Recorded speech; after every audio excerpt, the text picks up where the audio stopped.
இன்னைக்கு நாம 1990ல ஒரு அமெரிக்கன் சூப்பர் நேச்சுரல் ரொமான்ஸ் ஃபில்மா ஜெர்ரி சூக்கரோட இயக்கத்துல வெளியான கோஸ்ட் படத்தோட கதையை தான் பார்க்க போறோம். வாங்க இப்ப வீடியோக்குள்ள போகலாம். இப்ப படத்தோட ஸ்டார்டிங்ல பாத்தீங்கன்னா ஒரு அழகான ஒரு கப்பலை வந்து காட்டுறாங்க. ஒருத்தவங்களோட பேர் வந்து நம்ம ஹீரோவான சாம், இன்னொருத்தவங்க அவங்களோட கேர்ள் ஃப்ரெண்டான மாலி. இவங்க ரெண்டு பேருக்கும் பாத்தீங்கன்னா ஒரு ஃப்ரெண்டு இருப்பாங்க. அவங்களோட பேர் வந்து கால். நம்ம சாமை பொறுத்த வரைக்கும் பாத்தீங்கன்னா அவங்க வந்து ஒரு பேங்க்ல வேலை பார்த்துட்டு இருந்திருப்பாங்க. அவங்க ஃப்ரெண்டு வந்து அதே பேங்க்ல தான் வேலை பார்த்துட்டு இருப்பாங்க. இவங்க கேர்ள் ஃப்ரெண்டான அந்த மாலி இருக்காங்க இல்லையா, ஸோ அவங்க பாத்தீங்கன்னா ஒரு கைவினை பொருள்களை நிறைய செய்யறவங்க. இவங்க ரெண்டு பேரும் என்ன பண்ணியிருந்திருப்பாங்கன்னா ஒரு புது வீட்டுக்கு வந்து ஷிஃப்ட் ஆகுறதுனால பொருள்கள் எல்லாத்தையும் வந்து எடுத்து வச்சுட்டு இருந்திருப்பாங்க. அந்த ஒர்க் எல்லாம் முடிஞ்சதுக்கு அப்புறம் நம்ம ஹீரோவான சாம் என்ன பண்றான், அவனோட அந்த பேங்க்குக்கு வந்து போறான். அங்க போயிட்டு வந்து ஒரு ஒர்க் ஒன்று வருது. இந்த மாதிரி பணத்தை வந்து ஒரு அக்கௌண்ட்டுக்கு வந்து டிரான்ஸ்ஃபர் பண்ணணும். இவன் என்ன பண்ணியிருப்பான், வந்த அவசரத்துல வந்து அவனோட ஃப்ரெண்டான அந்த காலுக்கிட்ட வந்து நான் பாத்துக்கிறேன்னு அவன் வந்து கேட்டிருந்திருப்பான். சரி நீ வந்து போட்டுரு அப்படின்னு சொல்லிட்டு இவனோட அந்த மேக்கோட வந்து அவன் கிட்ட கொடுத்துருப்பாங்க. உடனே அந்த கால் என்ன பண்ணியிருப்பானா அந்த பணத்தை வந்து வேற ஒருத்தவங்களோட அக்கௌண்ட்டுக்கு வந்து போட்டு வந்திருப்பான்.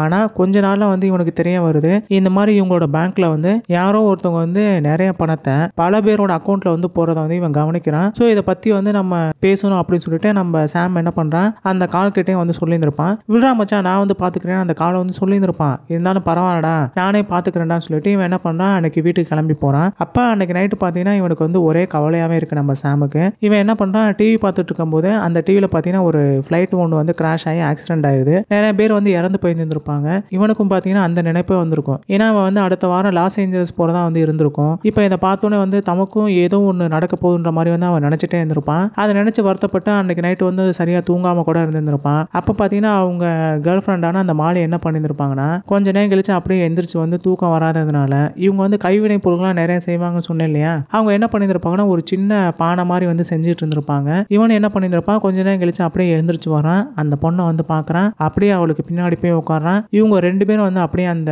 பானையை வந்து செய்ய ஆரம்பிக்கிறாங்க. இந்த சீன் தாங்க இந்த படத்திலே வந்து ரொம்ப ஐகானிக்கான ஒரு சீனு. இந்த இடத்துல ஒரு பாட்டு ஒன்று வைப்பாங்க, செம்ம சூப்பரா இருக்கும். இது நீங்க படம் பார்க்கும்போது வந்து புரிஞ்சுப்பீங்க. இந்த சீன் முடிஞ்சதுக்கு அப்புறம் பாத்தீங்கன்னா அடுத்த நாள் இவன் எப்பவும் போல வந்து பேங்க்குக்கு போறான். இந்த மாதிரி அந்த ஃப்ராடு தனத்தை வந்து இவன் கண்டுபிடிக்கிறான். சரி இதை வந்து எப்படி நம்ம தடுக்கன்னு சொல்லி யோசிச்சுட்டு இருந்திருப்பான். அப்ப அந்த கால் வந்து இவன் கிட்ட வந்து கேட்டு இருந்திருப்பான், மச்சான் இன்னைக்கு என்ன பண்ண போறான்னு சொல்லி கேட்டோன்னே எனக்கு வந்து ஒரு ஒர்க்கு தான் இருக்கு, இதை வந்து நான் எப்படியாச்சும் கண்டுபிடிச்சவனே. இல்லைனா நான் பாத்துக்கிறேன்டான்னு வந்து அவன் சொல்லியிருந்திருப்பான். இல்ல பரவாயில்ல நானே பாத்துக்கிறேன்னு சொல்லிட்டு அவன் வந்து கிளம்பி பார்ப்பான். அப்ப அந்த கால் கூட கேட்பான், சரி நீ ஈவினிங் என்ன பண்ண போற அப்படின்னு சொல்லி கேட்டோன்னே என்ன பண்றதா எனக்கும் தெரியல, புதிய இடத்துக்கு வந்திருக்கோம், இங்க ஏதாச்சும் ஒரு தியேட்டர் இருந்தா அங்க போய் படம் பார்க்கலான்னு மாலி வந்து கேட்டிருந்தான். அதனால ஈவினிங் வந்து நாங்க படத்துக்கு போலாம் இருக்கோம்னு அவன் வந்து சொல்லிட்டு கிளம்பி போயிருந்திருப்பான். அதே மாதிரி ஈவினிங் வந்து படத்துக்கு போறாங்க. அந்த படத்தை முடிச்சுட்டு அப்படியே அவங்க ரெண்டு பேரும் பேசிக்கிட்டே நடந்து வர்றாங்க. அப்ப குறிப்பிட்ட நேரத்துல பாத்தீங்கன்னா ஒருத்தன் என்ன பண்ணிடுறான், துப்பாக்கியோட வந்து நம்ம சாம் கிட்ட வந்து மிரட்டுறான், இந்த மாதிரி உன்னோட வாலெட்டை கொடு இல்லைன்னா வந்து நான் உன்னை கொன்றுவேன் அப்படின்னு சொல்லி மிரட்டுறான். நம்ம மாலி என்ன பண்றான், கொடுத்துருங்க உங்களுக்கு வந்து எதுவும் ஆயிடக்கூடாது கொடுங்க அப்படின்னு சொன்னோன்னே இவன் என்ன பண்றான், அந்த வாலெட் வந்து கொடுக்க போறான். ஆனா அதுக்குள்ள பாத்தீங்கன்னா அந்த பர்சன் என்ன பண்றான், அவனுக்கு வந்து வாலெட் மேல வந்து குறி கிடையாது, இவனோட உயிர் எடுக்க வந்து ட்ரை பண்றான். அதனால துப்பாக்கி எடுத்து சுட பாக்குறான். இதை தெரிஞ்சுக்கிட்டு சுதாரிச்சுக்கிட்டே நம்ம சாம் என்ன பண்றான்னா தடுக்க பாக்குறான். ரெண்டு பேருக்கு வந்து சண்டை வருது. ஒரு கட்டத்துல பாத்தீங்கன்னா அந்த பர்சன் என்ன பண்றான், டக்குன்னு வந்து சுட்டுறான். அதுல பாத்தீங்கன்னா நம்ம சாம் வந்து கீழே விழுந்து அப்படியே இறந்து போன மாதிரி வந்து காமிக்கிறாங்க. இந்த பக்கம் பாத்தீங்கன்னா அந்த பர்சன் வந்து வேக வேகமா ஓடுறான். அதை துரத்துக்கிட்டே வந்து நம்ம சாம் வேகமா ஓடுற மாதிரி வந்து காட்டுறாங்க. அப்படியே குறிப்பிட்ட தூரம் போனதுக்கு அப்புறம் நம்ம சாம் வந்து திரும்பி பார்க்கறான். இந்த பக்கம் நம்ம மாலியோட மடியில அவன் வந்து இறந்து கிடக்குற மாதிரி இருக்கு. தட் மீன்ஸ் அவன் இறந்துட்டான். இப்போ அந்த பர்சனை துரத்திட்டு ஓடுனது வேற யாரும் இல்ல, நம்ம சாமோட ஆவி மட்டும்தான். இதை பார்த்தோன்னே இவனு வந்து புரிஞ்சுக்கிறான், தான் வந்து இறந்து போயிட்டோம் சொல்லி வந்து அழ ஆரம்பிக்கிறான். அப்ப வான தூதர்கள்லாம் வந்து இவனை வந்து கூப்பிடுற மாதிரி இருக்கு இவனோட ஆவியை வந்து. ஆனா இவனோட சோல் வந்து மேல போறதுக்கு வந்து மறுக்குது. தனக்கு வந்து ஏதோ ஒரு பர்பஸ் இருக்குன்றத வந்து அவன் நினைச்சுக்கிறான். அட் த சேம் டைம் அந்த மாலி என்ன பண்றாங்கன்னா எனக்கு வந்து உதவி பண்ணுங்கன்னு சொல்லி வந்து கத்துறான். அப்ப அந்த பக்கத்துல இருந்து ரெண்டு பேர் வராங்க. ஆம்புலன்ஸ்லாம் வந்துருது. அதுக்கப்புறம் நம்ம சாம கூட்டிக்கிட்டு ஹாஸ்பிட்டலுக்கு வந்து போறாங்க. அங்க போனதுக்கு அப்புறம் டாக்டர்ஸ் எவ்வளவோ வந்து முயற்சி பண்றாங்க. நம்மளால வந்து ஆல்ரெடி இறந்துட்டான் அப்படின்னு வந்து சொல்லிடுறாங்க. இவளுக்கு வந்து என்ன பண்றதுனே தெரியல. இதுக்கு முன்னாடி தான் அவன் என்ன சொல்லியிருந்திருப்பானா, இந்த படம் முடிச்சுட்டு வரும்போது நம்ம ரெண்டு பேரும் வந்து கல்யாணம் பண்ணிக்கலான்ற மாதிரி வந்து பேசி வச்சிருந்திருப்பாங்க. ஆனா அதுக்குள்ள வந்து இவன் இப்படி இறந்து போயிட்டானே நினைச்சு அவ வந்து ரொம்ப அழ ஆரம்பிச்சிருந்திருப்பான். வீட்டுக்கு போயிருந்திருப்பான். இவன் வந்து எவ்வளவோ வந்து பேச முயற்சி பண்ணியிருந்திருப்பான். ஆனா வந்து இவன் ஒரு ஆவியாலாம் இருக்கான் இல்லையா, சோ அதனால இவன் என்ன பேசினாலும் எது பண்ணாலும் வந்து அவளுக்கு தெரியாது இல்லையா, அதனால ரொம்ப மனசு உடைஞ்சு போயிறான் இவனும். அவன் வந்து ரொம்ப அழுதுகிட்டே தான் இருக்கான். இப்படியே நாட்கள் வந்து போகுது. இந்த சமயத்தை பயன்படுத்திக்கிறான் இவனோட ஃப்ரெண்ட் இருக்கான் பாத்தீங்கன்னா அந்த காலு. அவன் என்ன பண்றான்னா இவளோட வீட்டுக்கு மறுபடியும் வர்றான். அவகிட்ட வந்து அப்படியே அன்பா பேசுற மாதிரி வந்து பேசுறான். நம்ம ஹீரோக்கு வந்து எந்த விதமான டவுட்டும் வரல. அன்னைக்கு ஒரு நாள் தான் பாத்தீங்கன்னா இப்ப நம்ம சாம வந்து ஒருத்தன் வந்து கொலை பண்ணா இல்லையா, அவன் என்ன பண்றான் மறுபடியும் இவளோட வீட்டுக்கு வரான். அங்க போனதுக்கு அப்புறம் ஏதோ ஒரு பொருளை வந்து தேடிக்கிட்டே இருக்க மாதிரி இருக்கு. அது என்னன்னு வந்து நம்ம சாமுக்கு வந்து தெரியல. இப்ப இவன் வந்ததை பார்த்தோன்னே ஒருவேளை நம்ம மாலையை தான் கொலை பண்ண வந்திருப்பானோ நினைச்சிட்டு சொல்லிட்டு நம்ம சாம் என்ன பண்றானா எப்படியாச்சும் தடுக்க பாக்குறான். ஆனா அவனால தான் எதுவுமே பண்ண முடியாது. ஒரு பொருள் மேல கையை விட்டா கூட அவனோட கை வந்து அந்த பக்கம் போயிடும். அந்த பொருள் மேல வந்து பட்டு கீழெல்லாம் விழுகாது. ஸோ அவனால எதுவுமே வந்து பண்ண முடியல. அப்போதைக்கு பார்த்தீங்கன்னா அங்க வந்து ஒரு பூனை ஒன்று இருக்கும். அந்த பூனை கிட்ட வந்து இவன் ஆணை வந்து கத்துறான். ஏன்னா இப்போ பூனைக்கு வந்து இந்த பேயெல்லாம் கண்ணுக்கு தெரியும் இல்லையா. டக்குன்னு அந்த பூனை பயந்து போய் என்ன பண்ணுதுன்னா அந்த பர்சன் இருக்கான் பார்த்தீங்கன்னா அவனோட மேல வந்து பராண்டிட்டு அப்படியே ஓடிடுது. ஆணு வந்து கத்திடுறான். அந்த பக்கம் மேல போன நம்ம மாலிக்கு வந்து இந்த சவுண்ட் வந்து கேட்டுது. யாராச்சும் இருக்கீங்களான்னு சொல்லிட்டு அவன் வந்து கீழே இறங்கி வந்து பார்க்கறான். அங்க வந்து யாருமே இல்ல. அதுக்குள்ள அந்த பர்சன் வந்து கிளம்பி ஓடி போயிடறான். அவன் ஓடி போறத பார்த்தோன்னே நம்ம சாம் என்ன பண்றாங்கன்னா அவனை துரத்துக்கிட்டு இவன் யாரு, இவனுக்கு பின்னாடி என்ன இருக்கு அப்படின்னு சொல்லி கண்டுபிடிக்கிறதுக்காண்டி வேக வேகமா அவன் பின்னாடியே வந்து போறான். அவன் பார்த்தீங்கன்னா ஒரு அபார்ட்மெண்ட்டுக்கு வந்து போய் அங்க இருக்க ஒரு ரூம்குள்ள வந்து வசிக்கிற மாதிரி இருக்கு. அதுக்குள்ள வந்து அவனும் போறான். அப்ப அவன் வந்து யாருக்கிட்டையும் வந்து ஃபோன் பண்ணி பேசுற மாதிரி இருக்கு. இங்க பாரு, நீ சொல்றத வந்து நான் எவ்வளவோ ட்ரை பண்ணி தேடி பார்த்தேன். அந்த அட்ரஸ் புக் வந்து கிடைக்கவே இல்லை அப்படின்னு வந்து சொல்றான். அப்பதான் அவனுக்கு வந்து புரியும். ஏன்னா இவன் வந்து அந்த கால் கிட்ட வந்து ஒரு மேக் கோடு வந்து ஒன்னு கொடுத்தேன்னு சொன்னேன் பாத்தீங்களா, அந்த கோடை வந்து இவன் மறுபடியும் வந்து மாத்தி இருந்திருப்பான். ஏன்னா அது வந்து ரொம்ப பிரைவசியான ஒரு கோடு. அது வந்து யாருக்கும் தெரியக்கூடாது. அவனோட அந்த மேக் கோடு தெரிஞ்சா மட்டும்தான் இந்த காலால என்ன பண்ண முடியும், ஒரு செட்டன் அமௌண்ட், ஒரு 4 மில்லியன் அமௌண்ட்டை வந்து 12 டிஃப்ரெண்ட் பேரோட அக்கௌண்ட்டுக்கு வந்து போடணும். அதான் அவனோட ஒரு ஒர்க்கா இருந்திருக்கும். அதை போட்டான் அப்படின்னா அவனுக்கு வந்து ஒரு $80,000 வந்து காசு கிடைக்கும். ஸோ அதுக்கு ஆசைப்பட்டு இவன் என்ன பண்ணியிருப்பானா இந்த மேக்கோட வந்து கண்டுபிடிக்கணும்னு சொல்லிட்டு இந்த வில்லி, அதான் பார்த்தீங்கன்னா இந்த பர்சனோட பேரு, அந்த வில்லியை வந்து ஹையர் பண்ணி அமைச்சிருப்பான். ஏன்னா இந்த காலுக்கு வந்து கொஞ்சம் கொஞ்சமா நம்ம சாமேல வந்து இவன் என்ன இப்படி இருக்கான், ரொம்ப நேர்மையா இருக்கான், இவன் இருந்தா நம்மளோட பொழப்பு ஓடாதுன்னு நினைச்சிட்டு தான். ஏன்னா டிஃப்ரெண்ட் அக்கௌண்ட்ல பணம் போற வந்து நம்ம ஹீரோ வந்து கண்டுபிடிச்சிட்டான். ஆனா இது வந்து கால் தான் பண்றான் அப்படின்றது வந்து நம்ம ஹீரோக்கு வந்து தெரியாது. ஆனா ஒருவேளை அவன் கண்டுபிடிச்சிட்டான் அப்படின்னா நம்ம ஜெயிலுக்கு போற மாதிரி இருக்குமே நினைச்சிட்டு தான் இந்த கால் என்ன பண்ணியிருப்பானா இந்த பர்சனை ஹையர் பண்ணி நம்ம ஹீரோ வந்து போட்டு தள்ளியிருப்பான். பட் இது வந்து நம்ம ஹீரோவுக்கு அப்போதைக்கு வந்து தெரிஞ்சிருந்திருக்காது. ஸோ அப்போ வந்து இவன் ஏதோ வந்து பேசியிருந்திருப்பான். பட் அவனுக்கு வந்து ஓரளவு வந்து தெரிஞ்சிருந்திருக்கும். ஸோ அவன் என்ன பண்றான், மறுபடியும் வந்து வீட்டுக்கு போலான்ட்டு பார்க்கறான். அப்பா அங்க இருக்க ஒரு சப்வே ட்ரெயின்ல போயிட்டு இருக்கும்போது இவனை மாதிரியே இருக்க ஒரு ஆவியை வந்து பார்க்கறான். அந்த ஆத்மா அவனை என்ன பண்ணுதுன்னா அடிச்சு துவச்சு தூக்கிடுது. யாரா நீ என்னோட ஏரியாவுக்கு வந்திருக்கேன்னு சொல்லிட்டு அடிச்சு தூக்கிறியும். இவனுக்கு எப்படி வந்து ரியாக்ட் பண்றேன்னே தெரியல. ஏன்னா அந்த பர்சன் வந்து கீழே இருக்க ஏதாச்சும் ஒரு பொருள்களை வந்து எட்டி உதச்சா அது வந்து கீழே போய் விழுகுது. இவனை பிடிச்சி தள்ளி விட்டா அவன் போய் வந்து கண்ணாடி உடைச்சிட்டு கீழே விழுகிறான். இவனுக்கு வந்து ரொம்ப ஆச்சரியமா இருந்திருக்கும். ஏன்னா இவன் கையை விட்டு இப்படி இப்படி பண்ணா அப்படின்னா எந்த பொருள்களையும் அவனால வந்து பிடிக்க முடியல. பட் இந்த ஆவியால வந்து பண்ண முடியுதுன்னு சொல்லி வந்து யோசிக்க ஆரம்பிச்சிருப்பான். சரி எப்படியாச்சும் நம்ம மாடியை வந்து காப்பாற்றணுமே நினைச்சிட்டு அவன் என்ன பண்றான், அப்படியே நடந்து போறான். அங்க பாத்தீங்கன்னா அந்த பேய் கூட எல்லாம் வந்து பேசுவாங்கன்னு சொல்லுவாங்க இல்லையா, மீடியமா இருக்கவங்க, அப்படி இருக்க ஒரு பர்சனை வந்து சந்திக்கிறான். அவங்களோட பேர் என்னன்னு பாத்தீங்கன்னா ஓடாமே பிரவுன். இப்ப அந்த ஓடாமே பிரவுனை பொறுத்த வரைக்கும் பாத்தீங்கன்னா அந்த லேடிக்கு வந்து அவங்க பரம்பரையா அவங்க பாட்டி, அவங்க அம்மா, இவங்க எல்லாருக்குமே பாத்தீங்கன்னா பேய் கூட பேசுற அந்த பவர் வந்து நிஜமாவே வந்து இருந்திருக்கும் போல. ஆனா அந்த பவர் வந்து இவங்களுக்கு வந்து இல்ல. சோ அவங்க என்ன பண்றாங்கன்னா பொய்யா வந்து இந்த மாதிரி நான் பேசுறேன் அப்படின்னு சொல்லி வரவங்க எல்லாத்துக்கிட்டே வந்து காசு பறிச்சுக்கிட்டு ஃப்ராடத்தனமான வேலை வந்து பார்த்துட்டு இருந்திருப்பாங்க. இதனாலே பாத்தீங்கன்னா போலீஸ்ல வந்து இவங்க மேல வந்து நிறைய கம்ப்ளைண்ட்லாம் வந்து ரெஜிஸ்டர் ஆயிருந்திருக்கும். ஸோ அந்த மாதிரியான ஒரு இடத்துக்கு வந்து நம்ம சாம் வந்து போறான். அங்க போனதுக்கு அப்புறம் அந்த ஓடாமே பிரவுன் என்ன பண்ணிருப்பாங்கன்னா ஒரு லேடி கிட்ட வந்து இந்த மாதிரி நீங்க சொல்ற கூலியோக்கு வந்து யாராச்சும் ரிலேட்டிவ் இருக்காங்களா, ஜூலியட், சாம், இந்த மாதிரி ஒவ்வொரு பேரா வந்து சொல்லி பாக்குறாங்க. யாருமே இல்ல சொன்னோடனே மேரியோ அப்படின்னு சொன்னோடனே ஆமா மேரியோன்றது அவங்க அம்மா தான் அப்படின்னு வந்து சொல்லியிருந்திருப்பாங்க. என்ன இவளுக்கு வந்து ஒண்ணுமே தெரியல, சும்மா ஃப்ளூட்ல வந்து பேரை சொல்லி எல்லாரையும் வந்து ஏமாத்த பாக்குறான், இவ ஒரு பைத்தியம் அப்படின்னு சொல்லி நம்ம சாம் வந்து பேசிட்டு இருந்திருப்பான். ஆனா இவன் பேசுறத மட்டும் அந்த ஓடாமே பிரவுனுக்கு வந்து கேட்டு இருந்திருக்கும். யாரு இடையில வந்து பேசுறது, எனக்கு ரொம்ப டிஸ்டர்பா இருக்கேன்னு சொல்லிட்டு டக்குனு வந்து நிஜமாவே பயப்பட ஆரம்பிச்சிருப்பான். ஏன்னா இது வரைக்கும் அவ பண்ணது எல்லாமே வந்து சும்மா டுபாக்கூரா இருந்திருக்கும். பட் இந்த டைம் பாத்தீங்கன்னா ஒருத்தன் பேசுறது வந்து அப்படியே நிஜமாவே வந்து கேட்க ஆரம்பிச்சிருக்கும். இது வந்து இவளுக்கே புதுசா இருக்கறனால பயந்து போய் அங்க இருக்க ஒரு ரூம்குள்ள வந்து ஒளிஞ்சுப்பான். எல்லாரையும் போங்கன்னு சொல்லி வந்து விரட்டி விட்டு இருந்திருப்பாங்க. எல்லாரும் போனதுக்கு அப்புறம் அந்த ரூம்குள்ள வந்து ஒளிஞ்சிட்டு இருந்திருப்பான். நம்ம சாம் வந்து போய் கத்திக்கிட்டே இருந்திருப்பான்.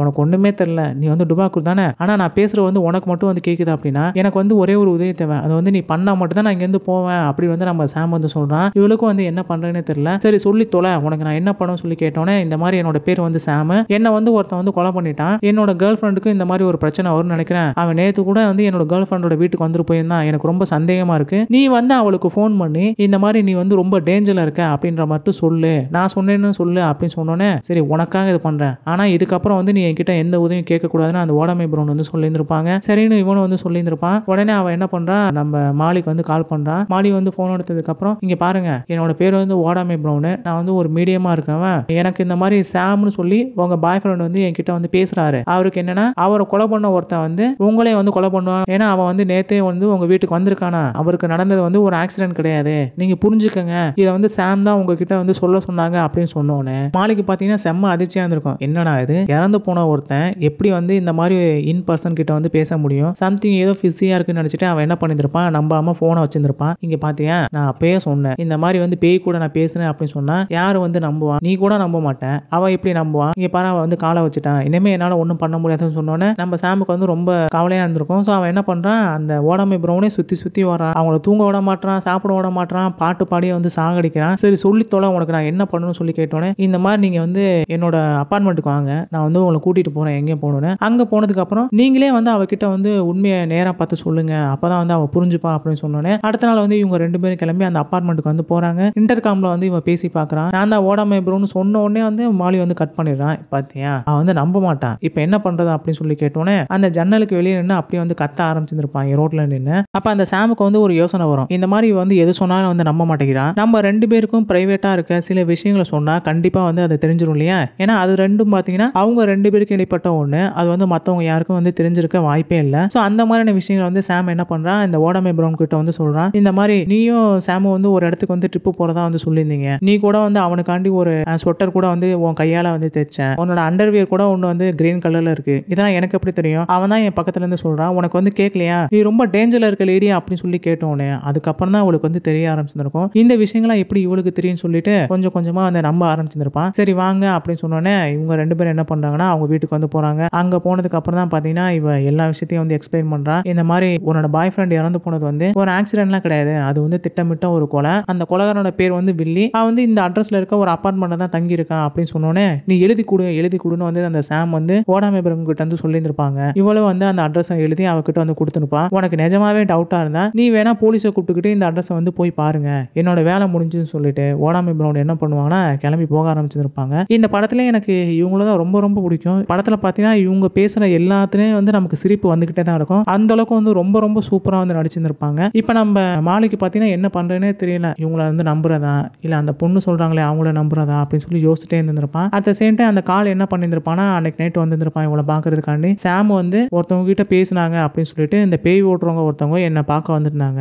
அவங்க வந்து சொன்னாங்க இந்த மாதிரி சாம் சொன்னதா அவர் வந்து இறந்து போனது காரணம் வந்து எதாச்சியா நடந்தது கிடையாது, அது வந்து ஒரு கொலை தானா, இந்த மாதிரி வில்லின்ற ஒருத்தன் தான் வந்து சாம் வந்து கொலை பண்ணிருக்கான், அவனோட அட்ரஸ் வந்து இதுதான் அப்படின்னு சொல்லி அந்த கால் கிட்ட வந்து ஓடாமை பிரவுன் வந்து சொன்னதா இவ வந்து என்ன பண்ணிருப்பானா அந்த கால் கிட்ட வந்து சொல்லியிருந்திருப்பான். இதை கேட்டோன்னே அந்த காலுக்கு வந்து அப்படியே மூஞ்சியே அடிச்சு போயிடும். என்ன நீ சொல்ற, இந்த மாதிரி பேய் ஓட்டுறவங்க அப்படின்னா கண்டிப்பா அவங்க எல்லாமே வந்து ஃப்ராடா தான் இருந்திருப்பாங்க, அவங்க சொல்றனா வந்து நீ நம்பலாமா அப்படின்னு இவளுக்கு வந்து சோகமாயிரும். சரி ஒன்னும் மூஞ்சி இப்படி தூக்கி வைக்காத, நானே போய் செக் பண்றேன் அப்படின்னு சொல்லிட்டு அவன் என்ன பண்றான், வண்டி எடுத்துட்டு நேரா அந்த அப்பார்ட்மெண்ட்டுக்கு போறான். நம்ம சாம் என்ன பண்ணிருப்பானா, சரி நம்ம ஃப்ரெண்டு தானே, அங்க போனதுக்கு அப்புறம் எப்படி எல்லாத்தையும் வந்து கண்டுபிடிச்சோம்னு சொல்லிட்டு, ஏன்னா அது வரைக்கும் பாத்தீங்கன்னா நம்ம சாமுக்கு வந்து தெரியாது, ஒரு டவுட்ல தான் இருந்திருப்பான். பட் சரி இப்போதைக்கு நம்ம கால் வந்து கண்டுபிடிக்கிறானே சொல்லிட்டு அவன் கூட வந்து அந்த வண்டியிலே வந்து பின்னாடி உட்காந்துட்டு போக ஆரம்பிச்சிருப்பான். ஏன்னா அந்த காலுக்கு வந்து பேயெல்லாம் பார்க்க முடியாது இல்லையா நார்மலா. ஸோ அதனால என்ன பண்ணாங்கன்னா அவங்க 2 பேரும் வந்து கார்ல அந்த அப்பார்ட்மெண்ட்டுக்கு போறாங்க. அங்க போனதுக்கு அப்புறம் நம்ம கால் என்ன பண்றான், அந்த வில்லிட்ட போய் சொல்றான், டி உனக்கு வந்து அறிவு இல்லையா, நீ வந்து கொலை பண்ணிட்ட, வேற யார்கிட்டயாச்சும் இதை பத்தி வந்து சொல்லி வச்சான்னு சொல்லி கேட்டோன்னே, இல்லையே நான் யார்கிட்டயும் வந்து பேசலையே, நான் பண்ணதே வந்து யாருக்கும் தெரியாது, அப்போ வந்து யாருமே அந்த இடத்துல இல்லைன்னு வந்து அவன் வந்து சொல்றான். இங்க பாரு, நீ தான் வந்து கொலை பண்ணதான் வந்து இந்த பேய் ஓட்டுற ஒரு பொண்ணு வந்து எல்லாத்தையும் வந்து உளறி வச்சிருக்கான், இது பெரிய இஷ்யூ ஆக போகுது,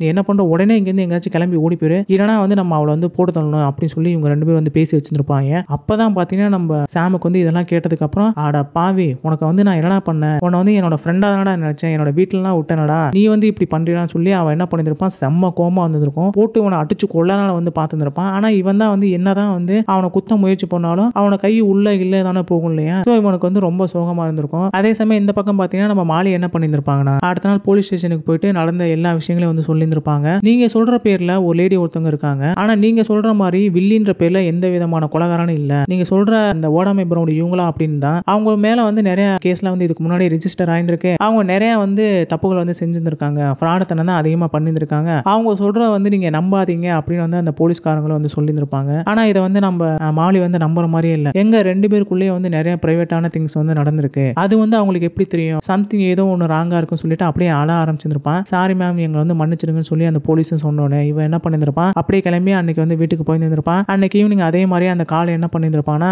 இவனை பாக்குறதுக்காண்டி வந்திருப்பான். அப்ப அந்த கால் கிட்ட வந்து இவ வந்து சொல்லுவான், நீ சொன்னது உண்மைதான் போல, அந்த ஓடாமை பிரவுன் வந்து உண்மையிலேயே வந்து ஒரு ஃப்ராடு தான் போல, அவங்க மேல வந்து நிறைய கேஸ் வந்து அந்த போலீஸ் ஸ்டேஷன்ல இருக்கு, நான் கூட போலீஸ் ஸ்டேஷன்ல போயிட்டு கம்ப்ளைண்ட்லாம் கொடுத்தேன், அவங்க வந்து அதை வந்து சீரியஸாவே எடுக்கலன்னு சொன்னோன்னே இது வந்து அவனுக்கு ரொம்ப ஜாலியா இருந்திருக்கும். ஏன்னா ஒருவேளை அந்த கேஸை எடுத்துட்டு அந்த அட்ரஸ் கிட்ட வந்து அந்த போலீஸ் போய் பார்த்தாங்க அப்படின்னா உண்மை வந்து தெரிஞ்சு போயிடும் இல்லையா. பட் அதை வந்து அவங்க பண்ணவே இல்லை, அதனால இவனுக்கு கொஞ்சம் ஜாலியா இருந்திருக்கும். அவன் என்ன பண்றான், பாத்தியா நான் அப்பவே சொன்னேன், நீ தான் வந்து கேட்கல, சரி விடு அப்படின்னு சொல்லிட்டு அவன் என்ன பண்றான், அந்த பொண்ணு கிட்ட வந்து கொஞ்சம் நெருங்கி பழக பாக்குறான். இதை பார்த்துக்கிட்டே இருக்க நம்ம ஹீரோக்கு வந்து செம்ம கோவம் வருது. அவன் வந்து டக்குனு அங்க இருக்க ஒரு பூத்தொட்டியை தூக்கி தூக்கி அடிச்சிடலான்னு வந்து பாக்குறான். பட் அவனோட கை வந்து அந்த பூத்தொட்டிக்கு உள்ளதான் போகுதே தவிர அதை வந்து அவனால லிஃப்ட் பண்ணவே முடியல. சோ அவனுக்கு வந்து என்ன பண்றதுன்னு தெரியாம அவன் என்ன பண்றான், அப்பதான் வந்து அவனுக்கு வந்து ஞாபகம் வருது. ஏன்னா இதுக்கு முன்னாடி ஒரு டைம் அவன் வந்து அந்த சப்வே ட்ரெயின்ல போகும்போது அங்க இருக்க ஒரு ஆவி வந்து இவனை பிடிச்சி அடிச்சு தூக்கி எறிஞ்சிச்சு இல்லையா. அப்ப அந்த ஆவி என்ன பண்ணிருக்குன்னா கீழே இருக்க பொருளெல்லாம் வந்து தூக்கி இருந்திருக்கும். எப்படி அவங்களால மட்டும் முடிஞ்சது, என்னால வந்து பண்ண முடியும்னு நினைச்சிட்டு இவன் என்ன பண்றான், மறுபடியும் அவங்கள பாக்குறதுக்காண்டி அந்த ட்ரெயினுக்கு வந்து போறான். அங்க போனதுக்கு அப்புறம் ஒவ்வொரு ட்ரெயினா வந்து தேடுறான். அப்போ ஒரு ட்ரெயின்ல வந்து அந்த பர்சனை வந்து பாத்துறான்.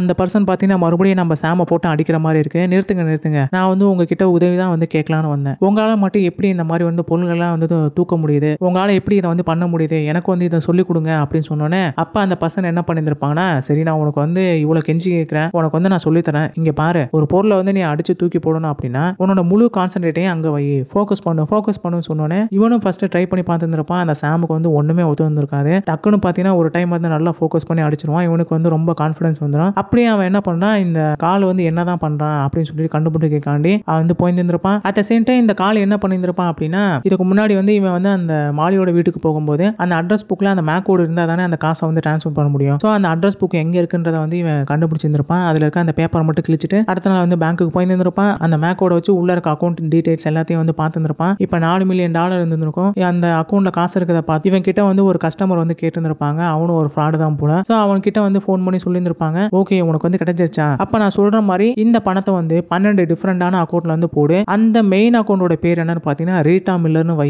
அப்படின்னு வந்து சொல்லியிருந்திருப்பாங்க. உடனே என்ன பண்ணா அந்த 4 மில்லியன் அக்கௌண்ட் வந்து ரீட்டா மில்லர்னு சொல்ல போறா இன்னொருத்தவங்களோட அக்கௌண்ட்டுக்கு வந்து டிரான்ஸ்ஃபர் பண்ணிடுறான். அப்ப அந்த பர்சன் எல்லாம் சொல்லியிருப்பாங்கன்னா, கரெக்டா நாளைக்கு வந்து 4:55க்கு வந்து நான் கால் பண்ணுவேன், அந்த டைம் அப்ப இந்த பணத்தை வந்து 12 டிஃபரெண்ட் அக்கௌண்ட்டுக்கு வந்து போட்டு விட்டுரு அப்படின்னு சொல்லியிருப்பாங்க. இந்த விஷயங்கள் எல்லாத்தையும் வந்து நம்ம சாம் என்ன பண்ணியிருப்பானா பின்னாடி இருந்து பார்த்துட்டே இருந்திருப்பான். இவனுக்கு அப்பதான் யோசனை வந்திருக்கும். மறுபடியும் ஓடாமை பிரவுனை வந்து பார்க்க போயிருந்திருப்பான். இந்த மாதிரி எனக்கு வந்து நீங்க ஒரே ஒரு உதவி மட்டும் செய்யுங்க அப்படி சொல்லி கூப்பிட்டு வந்திருப்பான். அவளுக்கு வந்து செம்ம கோபமா வந்திருக்கும். என்னால முடியாது கத்திருந்திருப்பா. நீங்க வந்தாதான் எல்லாமே வந்து சரியாகும் அப்படின்னு சொல்லி கூப்பிட்டோன்னே உடனே வந்து அவளும் என்ன சொல்லியிருந்திருப்பான், சரி ஓகேன்னு சொல்லிட்டு அவங்க 2 பேரும் கிளம்பி பேங்க்குக்கு வந்து போயிருந்திருப்பாங்க. இந்த சீன் தாங்க இந்த படத்துல வந்து எனக்கு செகண்டா ரொம்ப பிடிச்ச சீன்ல ஒண்ணு. செம்ம சிரிப்பா இருக்கும். இதை வந்து நீங்க படம் பார்க்கும்போது புரிஞ்சுப்பீங்க. ஸோ இப்போ இவங்க 2 பேரும் கிளம்பி பேங்க்குக்கு போறாங்க. பேங்க்குக்கு போனதுக்கு அப்புறம் அந்த சாம் வந்து காதுக்குள்ள சொல்லிட்டே இருப்பான், ஏப்பா நேரா போ, அங்க வந்து ஒருத்தர் இருப்பான் வின்சென்ட், அவனை போய் பாரு, அவர் வந்து இந்த மாதிரி கால்ன்ற ஒருத்தர் தான் எனக்கு வந்து அக்கௌண்ட் ஓப்பன் பண்ணி கொடுத்தாங்க, அதனால அந்த அக்கௌண்ட் வந்து நான் க்ளோஸ் பண்ண போறேன், அந்த 4 மில்லியன் வந்து நான் வித்ட்ரா பண்ண போறேன்றதை வந்து அவர்கிட்ட வந்து சொல்லுங்க, அவர் வந்து உங்களை கைட் பண்ணுவாங்க ஒவ்வொரு விஷயமா சொன்னோன்னு. ஏன்னா காது கிட்ட வந்து சொல்லிட்டே இருந்திருப்பான்.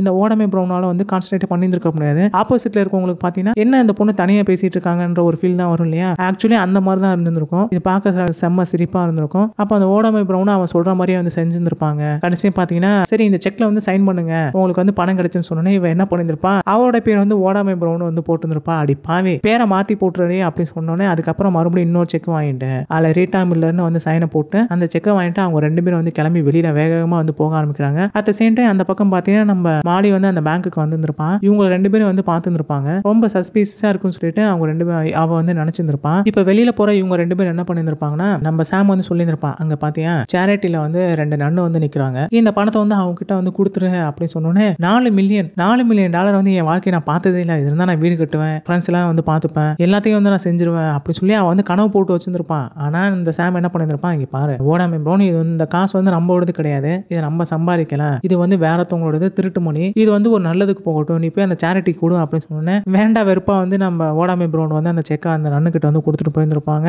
அந்த 4 மில்லியனை பார்த்தோன்னா அந்த நன்னு கூட வந்து மயக்கம் போட்டு விழுந்திருந்திருப்பாங்க. நம்ம ஓடாமை ப்ரௌன் வந்து இனிமே கூட வந்து பேசாதேன்னு சொல்லிட்டு அப்படியே வேகமா வந்து கோவத்தோட கிளம்பி போயிருந்திருப்பாங்க. இந்த பக்கம் பாத்தீங்கன்னா நம்ம கால் என்ன பண்ணிருப்பானா 4:55 ஆக போகுது. ஸோ கால் வரப்போகுது. அவன் பேங்க்ல தான் இருக்கான். அவன் என்ன பண்ணிருப்பான், இந்த மாதிரி அக்கௌண்ட்டை ஓப்பன் பண்ணி பேலன்ஸ் வந்து செக் பண்ணியிருப்பான். அக்கௌண்ட் க்ளோஸ்டு 0ன்னு வந்து இருந்திருக்கும். அதை பார்த்தோன்னே உனக்கு வந்து உயிரே போயிருந்திருக்கும். ஏன்னா அது வந்து வேறத்தவங்களோட மணி. இந்த மாதிரி அந்த பணம் வந்து இல்லை அப்படின்னு தெரிஞ்சிச்சு அப்படின்னா கண்டிப்பா அவங்க எல்லாருமே சேர்ந்து இவனை வந்து போட்டு சொல்லிடுவாங்க. அதுக்கு நிறைய பர்சன்ட் வந்து சான்சஸ் இருக்கு. அப்படியே அழுகிற ஸ்டேஜ்ல வந்து இருந்திருப்பான். அன்னைக்கு சோகமா அவன் என்ன பண்ணிருப்பானா மறுபடியும் நம்ம மாடியை பார்க்கறதுக்காண்டி வீட்டுக்கு வந்து போயிருந்திருப்பான். ஏன்னா இதுக்கு முன்னாடி என்ன சொல்லியிருப்பானா, நம்ம 2 பேரும் சேர்ந்து அடுத்த நாள் வந்து வெளியில சாப்பிட போனோமான்னு வந்து சொல்லி கேட்டிருந்திருப்பான். அதுக்கு வந்து மாலியும் ஓகே சொல்லியிருந்திருப்பான். இப்போ வந்து இன்னைக்கு அவன் கிளம்பி அதே நைட் டைம் வந்து இவரோட வீட்டுக்கு வந்ததுக்கு அப்புறம் இந்த மாதிரி நான் வந்து ரொம்ப டென்ஷனா இருக்கேன், என்னால வந்து இன்னைக்கு வரலாம் முடியாது அப்படின்னு சொல்லி அவன் வந்து ரொம்ப சோகத்துல இருந்திருப்பான். அதை பார்த்தோன்னே வந்து நம்ம மாடி வந்து புரிஞ்சுப்பான், பேங்க்ல ஏதாச்சும் பிரச்சனையா, இங்க பாரு நான் கூட அந்த ஓடாமை பிரவுன் வந்து அந்த பேங்க்ல பார்த்தேன், அவங்க வந்து ரீட்டா மில்லர்ன்ற ஒரு பேர்ல வந்து மணியை வந்து வித்ட்ரா பண்ண தான் வந்து நினைக்கிறேன், ஏன்னா அங்க இருக்க அந்த வின்சென்ட் கிட்ட வந்து பேசினேன் அப்படின்னு சொன்னோன்னே இவனுக்கு வந்து அப்பதான் தெரிஞ்சு போயிருந்திருக்கும். ஆஹா இது எல்லாத்துக்கும் காரணம் அவதாண்டா நினைச்சு இவன் என்ன பண்றான், வேகமா வந்து அந்த வில்லியை வந்து பார்க்க போறான். டே நீ இவளை வந்து எப்படியாச்சும் போட்டு தள்ளிடு, இவகிட்ட தான் அந்த பணம் இருக்கு, டக்குனு போய் ஏதாச்சும் பண்ணு, இல்லைன்னா நம்ம 2 பேரும் வந்து மாட்டிப்போம் அப்படின்னு வந்து அந்த காலை என்ன பண்ணியிருப்பான், அந்த வில்லி கிட்ட வந்து சொல்லியிருப்பான். இதை ஃபாலோ பண்ணிட்டே வந்திருக்க நம்ம சாமுக்கு வந்து இந்த விஷயம் எல்லாம் தெரிஞ்சு போயிருந்திருக்கும். அவங்க 2 பேரும் கிளம்பி அந்த ஓடாமை ப்ரௌனோட அபார்ட்மெண்ட்டுக்கு போறதுக்குள்ள நம்ம சாம் என்ன பண்ணியிருப்பானா அங்க வேக வேகமா போயிட்டு இந்த மாதிரி அந்த வில்லி வரான், இங்க இருந்து தப்பிச்சு போயிருங்க, இல்லைன்னா வந்து அவன் நம்ம எல்லாத்தையும் வந்து கொன்றுவான், உங்க எல்லாத்தையும் வந்து கொன்றுவான்னு சொன்னோன்னே அங்க இருந்து நம்ம ஓடாமை ப்ரௌன் அவங்க ஃப்ரெண்ட்ஸ் எல்லாமே வந்து அங்க இருந்து தப்பிச்சு போயிடுறாங்க. இந்த வில்லி மட்டும் அந்த அபார்ட்மெண்ட்டுக்குள்ள வந்து மாட்டிப்பான். நம்ம சாம் என்ன பண்ணியிருப்பானா இப்பதான் அவனால வந்து பொருள்கள்லாம் தூக்கி எறிய முடியலையா, அதனால ஒவ்வொரு பொருளா கீழே தள்ளி விடுறான். அதை பார்த்து ஆஹா இங்க வந்து ஏதோ ஒரு பேய் இருக்குன்னு நினைச்சிட்டு அவன் என்ன பண்றான், அப்படியே பைத்தியம் பிடிச்ச மாதிரி வந்து அந்த வில்லி வந்து வேக வேகமா வந்து வெளியில ஓட ஆரம்பிக்கிறான். அப்படியே கொஞ்சம் கொஞ்சமா நம்ம சாம் வந்து பயமுறுத்திக்கிட்டே வந்ததுனால அந்த வில்லி என்ன பண்ணியிருப்பானா அங்க இருக்க ஒரு வண்டி மேல மோதி ஆக்சிடென்ட் ஆகி அப்படியே வந்து இறந்து போயிடுறான். அதே சமயம் அந்த காலை என்ன பண்ணியிருப்பானா அடுத்த நாள் மறுபடியும் வந்து பேங்க்கு கிளம்பி போயிருந்திருப்பான். இந்த விஷயம்லாம் வந்து யாருக்கு வந்து தெரியுது, நானும் வில்லி எங்க 2 பேருக்கு தான் வந்து இந்த பணத்தை போடுறது, ரீட்டா மில்ன்ற பேரு, இதெல்லாம் வந்து எங்க 2 பேருக்கு தான் தெரியும். ஆனா மூணாவதா இருக்க ஒரு பர்சனுக்கு வந்து எப்படி தெரியும், இந்த ஓடாம பிரவுன் வந்து நான் பார்த்ததே இல்லை, அவங்களுக்கு வந்து இந்த விஷயம் எப்படி தெரிஞ்சிருக்கும், இது வந்து எப்படி மாலிக்கு வந்து தெரியும், மாலி தான் வந்து இங்க இல்லையே, ஸோ அவளுக்கும் தெரிய வாய்ப்பு இல்லை, இதெல்லாம் யாரா பண்ணியிருப்பான்னு சொல்லிட்டு வந்து தலையை பிச்சுட்டு உட்காந்துருப்பான். அப்பதான் நம்ம சாம் வந்து இவனுக்கு பின்னாடி உட்காந்துட்டு அப்படியே சிரிச்சுக்கிட்டே இருந்திருப்பான். அப்ப அவன் என்ன பண்ணியிருப்பானா இதுக்கெல்லாம் காரணம் நான் தானே சொல்லிட்டு சாம்னு சொல்லி வந்து அந்த கம்ப்யூட்டர்ல டைப் பண்ணிட்டே வந்திருப்பான். அதை பார்த்தோன்னே வந்து இவனுக்கு வந்து புரிஞ்சு போயிடும், ஆஹா இது எல்லாத்துக்கும் காரணம் இந்த சாம் தான் போல, நீ இங்க தானடா இருக்க அப்படின்னு சொல்லிட்டு கொஞ்சம் இவன் வந்து பேயாவும் இருக்கான். அதனால வந்து நம்ம காலுக்கு வந்து ரொம்ப பயமாவும் இருந்திருக்கும். இவனை வந்து எப்படியாச்சும் நம்ம ஏதாச்சும் பண்ணியாங்கன்னு சொல்லிட்டு அந்த 4 மில்லியன் வந்து போச்சு, அதை எப்படியாச்சும் நம்ம ரிட்ரைவ் பண்ணணும்னு நினைச்சிட்டு அவன் என்ன பண்றான், இந்த ஓடாம பிரவுனே வந்து போட்டு தள்ளணும்னு நினைச்சிட்டு இவளை போய் நம்ம கொண்டுட்டா அவன் எப்படி வந்து நம்ம கிட்ட வந்து தானே ஆகணும்னு நினைச்சிட்டு இந்த காலை என்ன பண்றானா அந்த மாலையை பாக்குறதுக்காண்டி அன்னைக்கு நைட்டு மறுபடியும் வந்து போறான். இந்த பக்கம் நம்ம சாம் என்ன பண்ணிருப்பானா ஓடாம பிரவுனை வந்து அங்க இருந்து அலர்ட் பண்ணிட்டு நீ தான் வந்து அவளை வந்து காப்பாத்தி ஆகணும், சீக்கிரமா அவன் அதுக்குள்ள அந்த அபார்ட்மெண்ட்டுக்கு போறதுக்குள்ள நீ வந்து நடந்த உண்மை எல்லாத்தையும் வந்து சொல்லுன்னு வந்து நம்ம ஓடாம பிரவுன் கிட்ட வந்து நம்ம சாம் வந்து அலர்ட் பண்ணியிருப்பான். அவங்க 2 பேரும் கிளம்பி நம்ம மாலியோட அபார்ட்மெண்ட்டுக்கு வந்திருப்பாங்க. அப்ப அந்த ஓடாம பிரவுன் வந்து சொல்றாங்க, இங்க பாரு சாம் வந்து இங்க தான் நிக்கிறான், அவன் வந்து உன்கிட்ட ஏதோ பேசணுமா, நீ வந்து காலை வந்து நம்பாத, கால் வந்து ரொம்ப மோசமானவன், நம்ம சாம் சொல்ற வந்து நீ கேளு அப்படின்னு சொன்னோன்னே அவன் என்ன பண்ணியிருப்பான், இதெல்லாம் கேட்டுக்கிட்டே இருந்துட்டு அவன் வந்து இறந்துட்டான், அவன் பேரை சொல்லி நீ வந்து நடிக்காத, உனக்கு என்ன பணம் தானே வேணும் அப்படின்ற மாதிரி வந்து பேசியிருப்பான். இங்க பாரு நான் சொல்றது கேளு கேர்ள், நீ வந்து ரொம்ப டேஞ்சர்ல இருக்க நம்ம ஓடாம பிரவுன் வந்து சொல்லியிருப்பாங்க. ஆனா நம்ம மாலி வந்து அதை கேட்கறதாவே இல்லை. ஏன்னா அவளை பொறுத்த வரைக்கும் சாம் வந்து இறந்துட்டான், இறந்து போனவன் எப்படி வந்து இந்த மாதிரி பேச முடியும், ஏன்னா இவளே வந்து ஒரு டுபாக்கூரா தான் இருக்கான், சோ நீ சொல்றத வந்து நான் எப்படி நம்ப முடியும் சொல்லிட்டு அப்படியே அழுதுகிட்டே வந்து கதவு திறக்காம இருந்திருப்பான். அப்ப நம்ம சாம் என்ன பண்ணியிருப்பான், அவனால தான் வந்து கதவு திறந்தா திறக்கலன்னா என்ன அந்த பக்கத்து ரூம்குள்ள போக முடியலையா. சோ அப்ப அந்த சாம் வந்து சொல்றான், இந்த மாதிரி நான் வந்து அவ பக்கத்துல தான் நிக்கிறதா வந்து சொல்லு அப்படின்னு. அந்த ஓடாம பிரவுனும் இங்க பாரு சாம் வந்து உன் பக்கத்துல தான் நிக்கிறானா அப்படின்னு சொல்லிட்டு அவன் பாப்பான். ஆனா அவளை தான் பார்க்க முடியாது. அதனால அந்த சாம் என்ன பண்றானா ஏதாச்சும் ஒரு காயின் இருந்தா கூடுன்னு சொல்லி வந்து கேட்டு இருந்திருப்பான். அப்ப அந்த ஓடாம பிரவுன் வந்து ஒரு காயினை வந்து கீழே போட்டு இருந்திருப்பாங்க. அந்த காயினை வந்து அப்படியே மெதுவா அந்த கதவு மேல நகர்த்திட்டே போயிட்டு அந்த காயினை எடுத்து அவளோட கையில வந்து கொடுப்பான். அப்பதான் வந்து அதை பார்த்தோன்னே அவளுக்கு வந்து கண்ணீர் தண்ணியா வர ஆரம்பிச்சிருக்கும். ஏன்னா படத்தோட ஸ்டார்டிங்ல ஒரு காயின் ஒன்று வந்து இருந்திருக்கும், 1986ல வந்த ஒரு காயின். அந்த காயின் வந்து உனக்கு வந்து ஒரு லக்கை வந்து கொடுக்கும் அப்படின்னு வந்து அவன் அப்பயே சொல்லியிருந்திருப்பான். அந்த நிகழ்ச்சி தான் வந்து இவளுக்கு வந்து இப்ப ஞாபகம் வந்திருக்கும். அதை பார்த்தோன்னே வந்து அப்படியே அழ ஆரம்பிச்சிருப்பான். கதை வந்து திறந்திருப்பான். ஓடாம பிரவுன் வந்து உள்ள கூப்பிட்டு இருந்திருப்பான். அப்ப நம்ம மாலி வந்து கேட்கிறான், சரி இப்ப சாம் எங்க இருக்கான் அப்படின்னு சொல்லி கேட்டோன்னே இந்த மாதிரி உன் பக்கத்துல தான் இருக்கான், அவன் சொல்ற வந்து கேளு, இந்த மாதிரி காலை வந்து நம்பாத, கால் வந்து ரொம்ப மோசமானவன், அவன் தான் வந்து பணத்துக்கு ஆசைப்பட்டு நம்ம சாம் வந்து கொலை பண்ணியிருந்திருக்கான், எல்லாத்தையும் நம்பு அப்படின்ற மாதிரி வந்து சாம் சொன்னதா வந்து இந்த ஓடாமை பிரவுன் வந்து எல்லாத்தையும் எக்ஸ்பிளைன் பண்ணியிருந்திருப்பாங்க. இப்போ நான் வந்து அவனை பார்க்கணுமே, நான் என்ன பண்றதுன்னு சொல்லி கேட்டோன்னே இந்த மாதிரி உங்க பக்கத்துல தான் உட்காந்துருக்கான் சாம், அப்படியே திரும்பி பேசுங்க, வலது பக்கம் தான் இருக்கான் அப்படின்னு சொன்னோன்னே அவனும் திரும்பி வந்து பேச ஆரம்பிச்சிருந்திருப்பான். அப்படியே வந்து அவளுக்கு வந்து கண்ணீர் தனியா வர ஆரம்பிச்சிருந்திருக்கும். அப்ப அந்த சாம் வந்து சொல்லுவான், நான் மட்டும் இப்போ உன் கூட உயிரோட இருந்திருந்தேன் அப்படின்னா இந்நேரம் வந்து நான் உன்னை வந்து அள விட்டு இருந்திருக்க மாட்டேன், உன்னோட கையை வந்து நான் பிடிச்சிருந்திருப்பேன், உன்னை வந்து நான் ஃபீல் பண்ணணும்னு நினைக்கிறேன் அப்படின்னு வந்து அவன் சொன்னதான் வந்து இந்த ஓடாமை பிரவுன் வந்து நம்ம மாடிக்கிட்ட வந்து எக்ஸ்பிளைன் பண்ணியிருந்திருப்பாங்க. அதை கேட்டோன்னே இவளுக்கு வந்து என்ன பண்றதுனே தெரிஞ்சிருந்திருக்காது. அப்ப அந்த ஓடாமை பிரவுன் என்ன பண்ணியிருந்திருப்பாங்கன்னா, சரி சாம் நீ வா, நான் வந்து மூடு மாறதுக்குள்ள நீ என்னோட உடம்புக்குள்ள வந்துரு, என்னோட உடம்புக்குள்ள வந்துட்டு நீ என்ன பண்ணணுமோ பண்ணு அப்படின்ற மாதிரி வந்து சொல்லியிருந்திருப்பாங்க. அப்போ ஓடாமை பிரவுனோட உடம்புக்குள்ள வந்து நம்ம சாம் என்ன பண்ணிடுறான், உள்ள போயிடறான். அப்படியே அந்த சீன் பாத்தீங்கன்னா அந்த ஓடாமை பிரவுன் அந்த கேரக்டர் வந்து கட் பண்ணிட்டு அந்த பிளேஸ்ல வந்து நம்ம சாம் இருக்கிற மாதிரி வந்து காட்டுறாங்க. அப்படியே நம்ம சாமும் மாடி வந்து அப்படியே ஹக் பண்ண ஆரம்பிக்கிறாங்க. அந்த இடத்துல வந்து ஒரு சாங் வைப்பாங்க பாருங்க, ஓ மை லவ்னு, அப்படியே பின்னி எடுத்துருந்துருப்பாங்க. இந்த சீன் பார்க்கும்போது கண்டிப்பா அழுகையே வந்துடும். நானே அழுதுட்டேன் இந்த படம் பார்க்கும்போது. கண்டிப்பா உங்களுக்கும் அப்படிதான் இருக்கும்னு நினைக்கிறேன். அந்த அளவுக்கு வந்து ரொம்ப பிரமாதமா இந்த சீனை வந்து எடுத்துருந்துருப்பாங்க. அப்படியே இந்த சீன் வந்து முடியறதுக்குள்ள டக்குன்னு அவங்க 2 பேரும் கிஸ் அடிக்கிறதுக்குள்ள இந்த சாம் என்ன பண்ணிருப்பானா இந்த அபார்ட்மெண்ட்டுக்குள்ள வந்திருப்பான். இவங்க 2 பேரையும் வந்து கொலை பண்றதுக்காண்டி வந்து வேக வேகமா துரத்திட்டு வந்திருப்பான். டக்குன்னு நம்ம ஓடாமை பிரவுன் என்ன பண்ணிருப்பாங்கன்னா சாம கூட்டிக்கிட்டு அந்த பக்கத்து ஃபயர் கிளாஸ் இருக்கும் இல்லையா, அதை உடைச்சிட்டு அவங்க 2 பேரும் வந்து அந்த அபார்ட்மெண்ட்டை விட்டு வெளியில போயிருந்திருப்பாங்க. இந்த பக்கம் இவனு தேடிட்டே வந்திருப்பான். குறிப்பிட்ட நேரத்தில் பார்த்தீங்கன்னா பார்த்தீங்கன்னா அவங்க 2 பேரும் வந்து கொலை பண்ண போயிருந்திருப்பான். ஆனால் அதுக்குள்ளே நம்ம சாம் என்ன பண்ணியிருப்பானா இவனை வந்து அடிச்சு அப்படியே கீழே போட்டு வந்திருப்பாங்க. இவனும் பார்த்தீங்கன்னா அப்படியே அடிச்சு அந்த பக்கம் இருக்க அந்த ஜன்னலில் விழுந்திருந்திருப்பான். அந்த ஜன்னல் பார்த்தீங்கன்னா உடஞ்சி பாதி தொங்கிட்டு இருந்திருக்கும். அந்த தொங்கிட்டு இருக்கிறது வந்து நம்ம காலோட வயிற்றுல குத்தினோடனே காலை வந்து இறந்து போயிருந்திருப்பான். இந்த பக்கம் அந்த டெரஸ்ல பார்த்தீங்கன்னா இப்போ இவங்க 3 பேர் தான் இருக்காங்க. அப்போ இங்கே பாரு என்ன பாரு மாடி என்ன பாரு அப்படின்னு வந்து சாம் வந்து சொல்லுவான். டக்குன்னு அந்த சவுண்டு பார்த்தீங்கன்னா அவளுக்கு வந்து கேட்க ஆரம்பிச்சிருக்கும். நான் பேசுறது வந்து உனக்கு கேட்குதா அப்படின்னு சொல்லி கேட்டோன்னே ஆமா கொஞ்சம் கொஞ்சம் எனக்கு கேட்குது, நீ இங்கே தான் இருக்கியா என் பக்கத்துல வா அப்படின்னு சொல்லி அந்த மாடி வந்து சொல்லுவான். பக்கத்துல தான் நிற்பாங்க. அப்போ அந்த தூரத்துல இருந்து பார்த்தீங்கன்னா இந்த தேவதைகள்லாம் வந்து இவனோட ஆத்மா வந்து கூப்பிடுற மாதிரி இருந்திருக்கும். தட் மீன்ஸ் இவனோட ஆத்மா போகாம இருந்ததுக்கு காரணம் வந்து இந்த மாதிரி இவனுக்கு வந்து ஒரு டேஞ்சர் இருக்கு. அந்த டேஞ்சரை வந்து இவன் பண்ணி காப்பாற்றி முடிச்சினா அப்படின்னா இவன் மறுபடியும் மேலே போய் தானே ஆகும் இல்லையா. ஸோ அவனோட டைம் வந்து முடிகிற நேரம் வந்துருச்சு. அப்போ அந்த சாம் வந்து சொல்லுவான், மாடி இது வரைக்கும் நான் உங்ககிட்ட வந்து சொன்னதே இல்லை, ஐ லவ் யூ அப்படின்னு வந்து சொல்லியிருந்திருப்பான். அவளும் பார்த்தீங்கன்னா டிட்டோ அப்படின்னு வந்து சொல்லியிருந்திருப்பான். தட் மீன்ஸ் இவன் வந்து ஒரு தடவை கூட இவகிட்ட வந்து ஐ லவ் யூன்னு வந்து சொல்லியே இருந்திருக்க மாட்டான். எப்பவுமே வந்து டிட்டோ டிட்டோன்னு வந்து சொல்லியிருந்திருப்பான். இவ தான் வந்து ஐ லவ் யூன்னு வந்து சொல்லியிருந்திருப்பான். இப்போ இந்த டைம் வந்து இவன் என்ன பண்ணியிருந்திருப்பான் ஐ லவ் யூன்னு வந்து சொல்லியிருந்திருப்பான். ஆனால் அவன் வந்து டிட்டோ வந்து சொல்லியிருந்திருப்பான். அப்படியே அந்த ஒளி வெளிச்சத்தில் வந்து அவங்களோட ஃபேஸை வந்து இவங்க 2 பேரும் வந்து பார்க்குற மாதிரி இருக்கு. அப்படியே இவன் என்ன பண்ணுறான் அவகிட்ட வந்து கிஸ் கொடுக்குறான். அப்படியே அந்த ஒளி வெளிச்சம் வந்து இவனை இழுத்துட்டு போகிற மாதிரி இருக்கு. பாயின்னு சொல்லிட்டு அப்படியே வந்து போயிடறான். இவளை வந்து அழ ஆரம்பிக்கிறான். ஓடாமே ப்ரௌன் கிட்டே வந்து தேங்க்ஸ் சொல்லியிருந்திருப்பான். அப்படியே அவன் வந்து மறைஞ்சு போயிடுறான். அந்த சந்தோஷத்தோட இந்த படமும் முடிஞ்சிடும். அடுத்து இந்த படத்தை பற்றி சொல்லிக்கிட்டே இருக்காங்க. இந்த படம் பார்த்தீங்கன்னா எனக்கு பிடிச்ச படங்கள ஒரு சூப்பர் படமாக வந்து மாறிடுச்சு. இந்த படம் பார்த்தீங்கன்னா நான் ஹைலி வந்து ரெக்கமெண்ட் பண்ணுவேன். ஒரு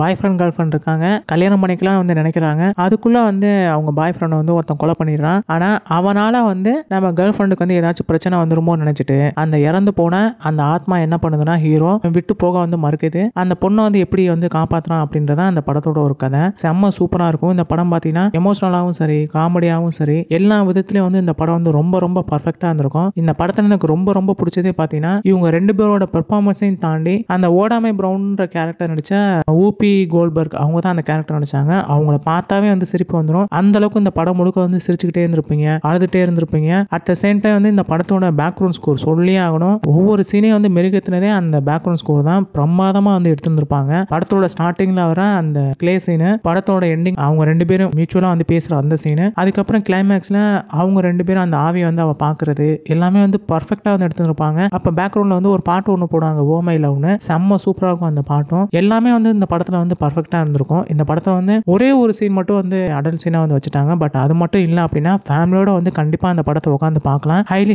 வந்து நான் ரெக்கமெண்ட் பண்ணுவேன். மிஸ் பண்ண கூடாத படங்களை இந்த படமும் ஒன்று. அவ்வளவுதான் ஃப்ரெண்ட்ஸ், இப்போ நம்ம வீடியோவோட எண்டுக்கு வந்துட்டோம். மேலும் இது போன்ற உலக படங்களோட விமர்சனங்கள் உங்களுக்கு வேணும்னா மறக்காம நம்ம சேனலில் போகிற நிறைய வீடியோக்களை வந்து தொடர்ந்து பாருங்க. மீண்டும் இன்னொரு வீடியோவில் சந்திப்போம். தேங்க்யூ.